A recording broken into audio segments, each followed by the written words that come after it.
Gotham Knights is coming to Xbox Series console in all of its 30 frames per second glory.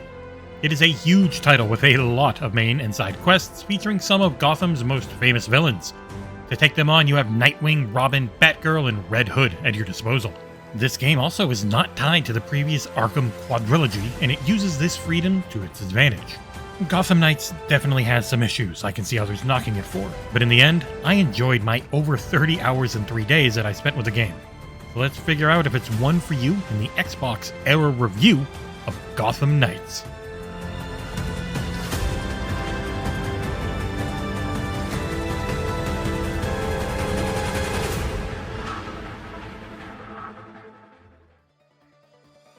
The heart of the game are the titular 4 heroes. If you've seen any marketing, then you know why this is not a Batman game. But I'll try and keep everything as spoiler-free as I can.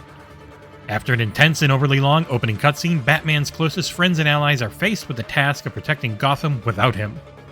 Though this game is not a sequel to Arkham Knight, it does end up pulling a lot of inspiration from the same comics that the Arkham series did. Jason Todd is here in his resurrected by the League of Shadows form. He's a big, burly brick of meat who is constantly haunted by his death, as one would be. Dick Grayson's Nightwing is a brash but kind hero who went out on his own after an argument with Bruce, and Barbara Gordon's Batgirl has healed her spinal injury seemingly taken directly from the Killing Joke. Rounding out the crew is young Tim Drake's Robin, who seemingly is hit hardest by the loss of their leader.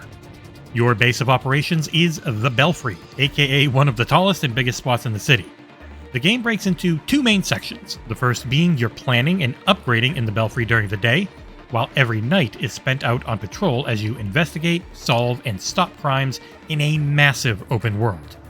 A lot has been made about the game's frame rate on the new generation of consoles, and developer Warner Bros. Montreal claims that the untethered drop-in, drop-out co-op is the main culprit. It is both a massive and incredibly dense play space. The city is filled with a never-ending barrage of crimes being committed. By pressing down on the D-pad, you can send out an AR, or augmented reality pulse, that shows you any icons around you. At first, you'll have very limited main and side content as the game eases you into its systems.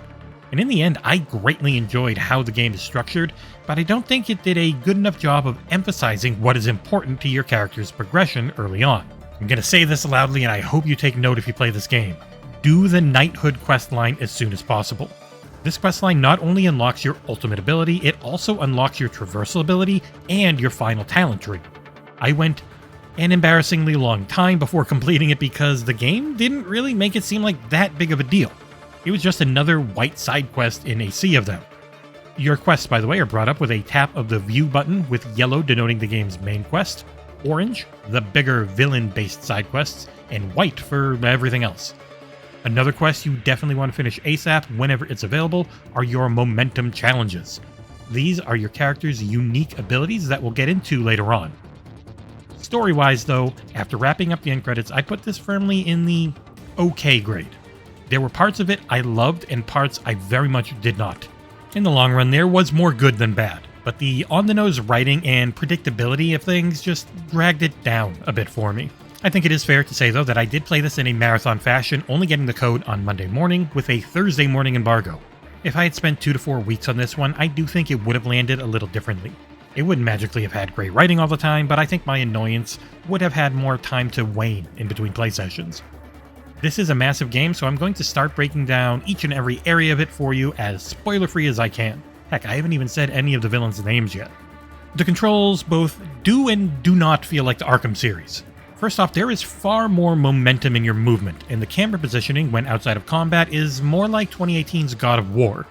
You are damned big on the screen, especially as Red Hood, and you always feel weighty.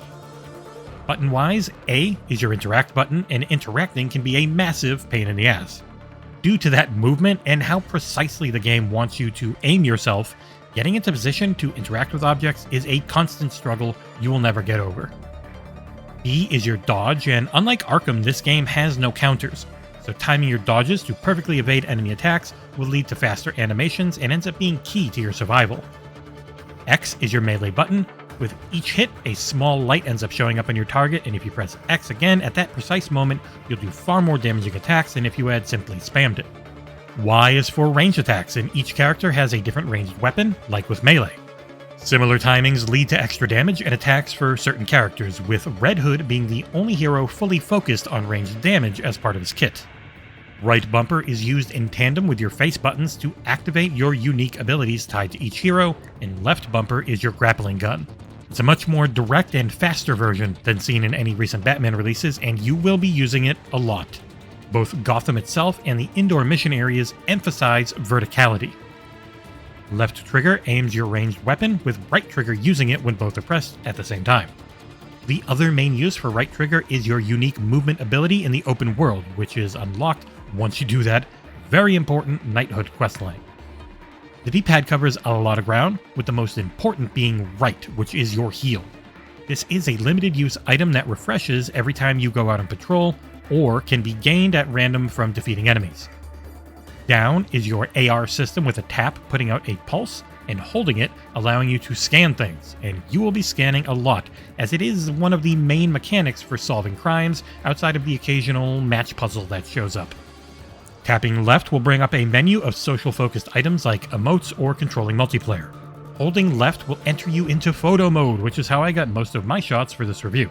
It has a ton of features that I am far too ignorant to know how to use, but I expect plenty of gorgeous pictures to hit the internet soon after release. Up on the D-pad is used to call in your bat cycle whenever you are near a road. So let's go through each character, how they play, their voice acting, and everything, one by one. Oh, and quickly to mention, while the game infuriatingly only has one save slot per account, you can switch between all 4 characters whenever you're back at the Belfry. First up is Red Hood, aka Jason Todd. Dead at the hands of the Joker, young Jason Todd was brought back to life by Talia al Ghul, no relation to Randall Thor 19, in a Lazarus pit. Imbued with supernatural powers, this giant beefcake is pretty much the heart of the team in my opinion. His playstyle is brutal, using 2 massive pistols outfitted with non-lethal ammo as his melee weapons. Red Hood is one of the top damage dealers out of the quartet. Through his mysterious connection to the Lazarus Pit's power, his movement ability is a massive leap through the air, jumping off of glowing green trampoline-like platforms he conjures out of nothing. His moveset is stupidly fun, and his focus on range attacks is unique for the team, along with his supernatural abilities. Second is Barbara Gordon, aka Batgirl. This version of Batgirl seems to be a slightly older and healed one from The Killing Joke. In the Belfry, you can always see the brace she wears to help deal with her spinal cord injury she suffered after the Joker shot her years prior. Babs is up and walking again, though still in mourning for her father. In this game, Jim Gordon seems to be long dead, and his daughter continues to carry on his fight against the criminal underworld in his honor. After her time spent as Oracle, Barbara's genius is key to her kit. Her ultimate is a drone that shoots a non-lethal ammo and is great for helping deal with ranged foes. She is incredibly fast, using a tonfa as her melee weapon and batarangs for ranged. She focuses more on taking out enemy tech and helping heal or buff teammates. For movement, she uses her cape to glide in a similar system to the Arkham games. She was my second most used character, with her beatdown move becoming one of my favorites for single target fights. My only issue with her in the game is that, while doing a good job, the voice actress doesn't always match, and her combat dialogue is kinda cringy. She doesn't just sound tough or cool, despite feeling great to play as and looking really kick-ass while doing it. Next we have Tim Drake's Robin. The biggest thing about Tim in this game is that he's an even bigger tech nerd than Barbara, and he is very sad about Batman being gone. He felt like the least fleshed out to me, though his voice acting was pretty good. His playstyle is all about stealth. Tim is very small, so he's harder to detect and easier to get around with than anyone else in a tight spot. His melee weapon is a big-ass stick, and for range he has a slingshot that shoots explosive mines. It takes a lot of grinding to do each knighthood questline, and I am nearly done with his, sadly not in time for the embargo, so I'm not exactly sure what his ultimate and movement abilities are. And I know I'm repeating this, but he's really fun to play as, and like the rest, he feels unique in a positive way. If you enjoy the stealth and takedown side of Batman games, then you should go with Robin. Finally, we have Dick Grayson, aka Nightwing. Dick is back from Bloodhaven, and he's as acrobatic as ever. Filled to the brim with purposely cheesy dialogue, this non-stop tumbler was who I played as for most of the game. His character is well handled, though his combat dialogue can wear thin after a little while. What is never thin, though, is that cake. Dick Grayson's Nightwing in Gotham Knights has one of the best butts in a video game. It's so great that Barbara even calls him out for staring at it in a mirror at one point of the game. His playstyle focuses on movement while using 2 Kali sticks for melee and a dart shooter for range. His moveset is a great mix of single and multiple target attacks, and abilities-wise, you can spec into a lot of group utility for when you're playing in co-op. In short, Nightwing rules. Speaking of co-op, I got to play nearly half of my time in the game with it, and it was a blast. You can drop in and out of a friend's game at any time. Your progress is always saved, whether you're the host or not, and the game expertly scales you down if you're higher level than the person you're playing with, and vice versa. The host controls starting missions and fast travel, and when you go back to your own game, it'll just ask you if you'd like to skip or replay any investigations you've completed in co-op. It was a flawless system, with only a few early crashes before a patch hit 2 days before launch. Though I am wary of how the servers will behave once potentially millions of people are hitting them. And while the game may have some big issues, it is one of the most enjoyable co-op experiences I've had in a long time. My brother is rather picky when it comes to games, but we played an average of 5 hours a day during this compressed review period and only stopped because our old asses were getting too tired. Gotham Knights is a $70 title though, which may mean a massive investment for you and a friend if it's the only way that you want to play. And this is a gear game, though it's not a grind fest like Destiny or Diablo. You only have 3 gear slots, those being your suit, alongside melee and ranged weaponry. Each slot can use mods which generally add a few base stats and up your power meter. Power is a simple enough number to differentiate what is better. Elemental attributes such as fire, ice, and poison can be on your weaponry, as well as other things like higher crit chance or ability gain on hit. My only issue with it is how many freaking drops or crafted items you end up having. It would be really nice to have a group dismantle feature, as you need crafting items that can either drop from enemies or be gained by breaking down your old gear.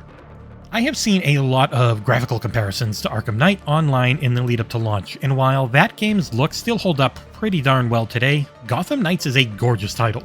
Though I do hope that they can patch in a performance mode, at least for single player at some point.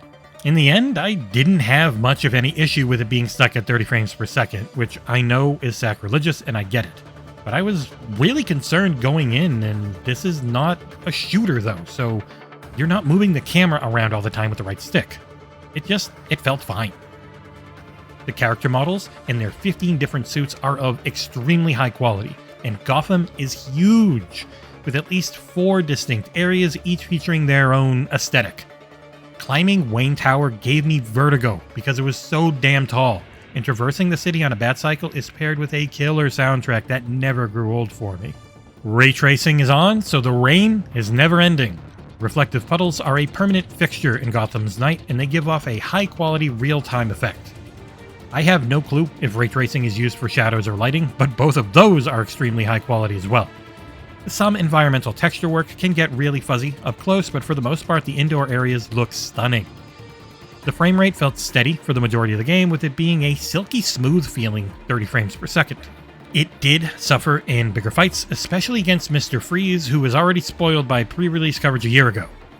Others reviewing it on PC who have ridiculously powerful rigs have been able to get it up to 120 frames per second consistently, but only through the use of Nvidia's DLSS upscaling technology.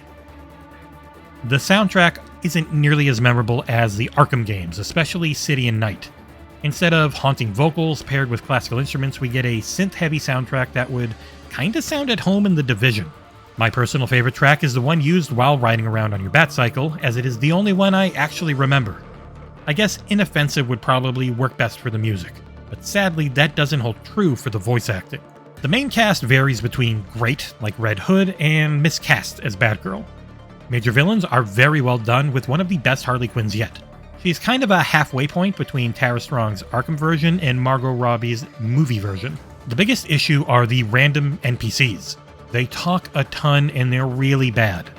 Every enemy grunt is an annoyingly over-the-top caricature, and I swear that every citizen in Gotham learned English either from a porn set or a badly dubbed 80s Italian movie.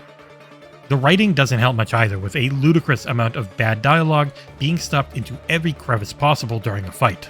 It's one of the few low points of the game, only surpassed by the direction that the story takes.